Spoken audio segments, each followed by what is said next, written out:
Hello, my friends. Just yesterday, Russia released a video from a drone production factory, and last night, another massive attack took place, not only using drones but also various types of missiles. Missile launchers were recorded from both aircraft and the sea.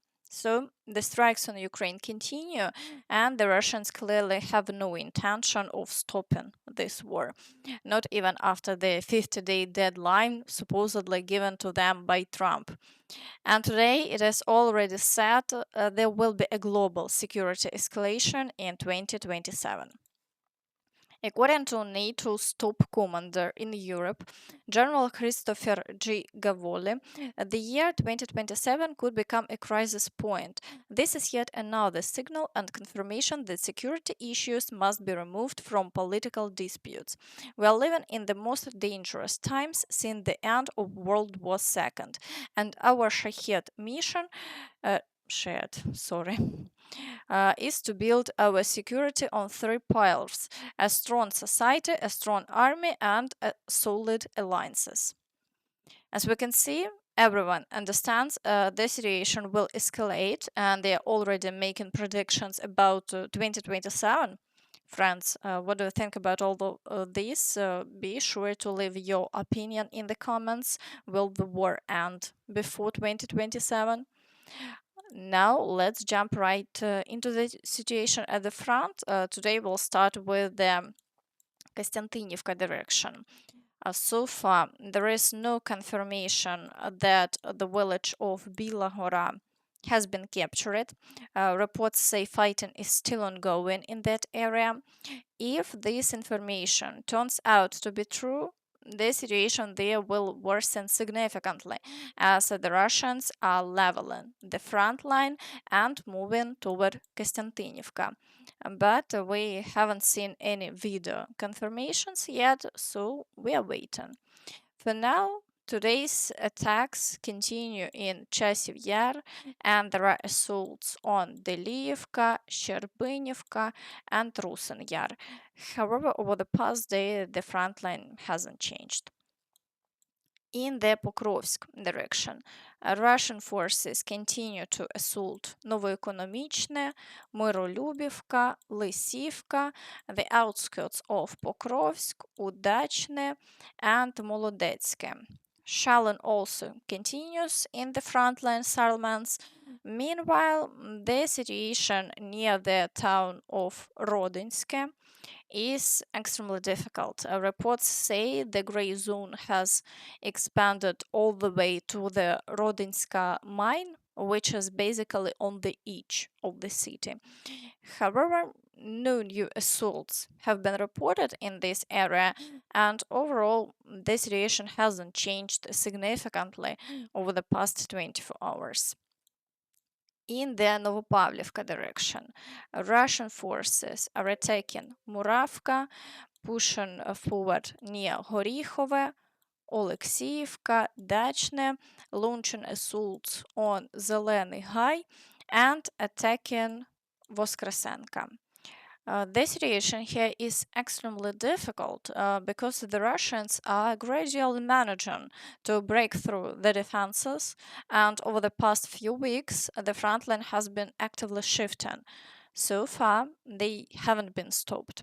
Geolocated footage from the Ukrainian forces already shows Russian troops being taken out nearly inside the village of Zeleny Hai near Novokhatske. This clearly shows the advancing in this area as well, and it looks like further frontline changes, not in Ukraine's favor, could be coming soon. In the Velika Novosilka direction, Russian forces are pushing toward the village of Malivka in the Dnipropetrovsk region. They are also shelling Vilne Pole, Temerivka, and advancing near Zelene Pole. The situation here is difficult, and the Russians are gradually breaking through the defense lines in this area as well. The fighting continues. In the Huliaipole direction, Russian forces are assaulting Malinivka, but over the past 24 hours they haven't achieved any new gains. The front line remains unchanged. In the Zaporizhzhia direction, Russian forces are assaulting the northern part of Kamiansk. What's wrong?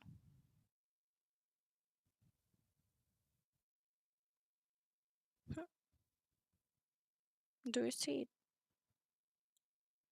Okay, Kamiansk and carrying out shelling.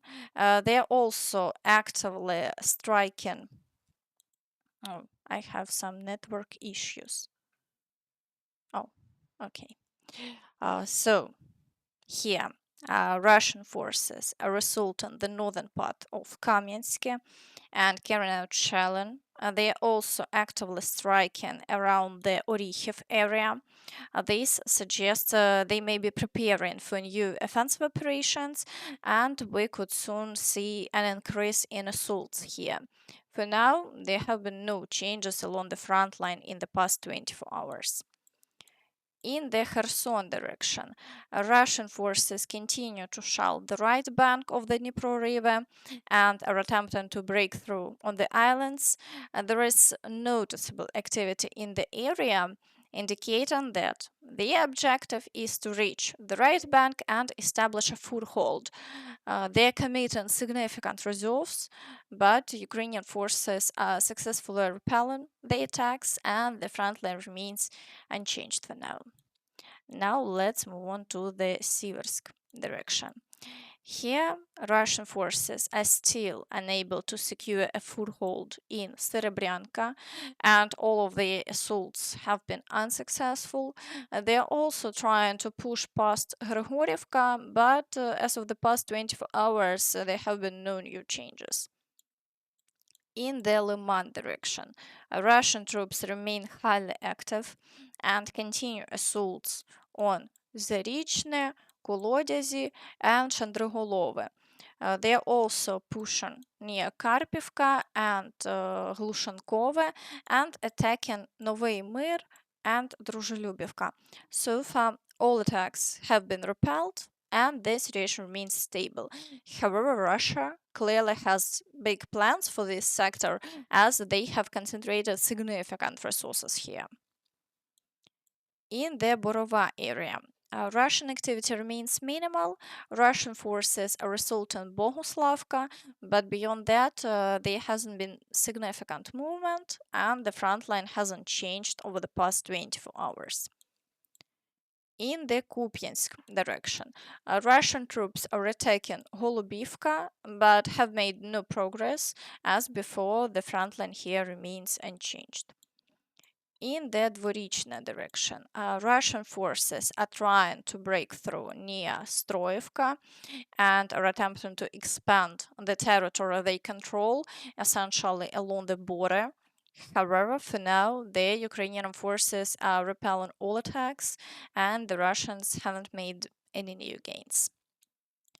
In the Veliki Burluk direction, Russian forces haven't launched new assaults, and the situation has stabilized. In the Kharkiv direction, Russian forces are attempting to break through near the village of Lyptsi. But so far, the Ukrainian forces are repelling all attacks. Near the village of Zelena, the Russians have ceased the assaults, and the situation remains unchanged. Fighting continues in Vovchansk, where Russian troops are once again trying to push toward the village of Staritsa. However, the Ukrainian military is preventing them from gaining a foothold, and their front line remains stable for now. In the Sumy direction, Russian forces are attempting to break through near the area of Andriivka, and they are heavily shelling Kindrativka and trying to cross the border. Similarly, near the village of Tyotkina, attacks have been reported on Rezhivka and Holishivske with attempts to breach the border. The activity is very high, and Russian forces are trying to enter Ukrainian territory, stretching the front line to the maximum. And that's all from me. So please don't forget to like this video, subscribe to the channel, and hit the notification bell to stay updated on all the latest news. Thank you for watching and see you next time. Bye bye.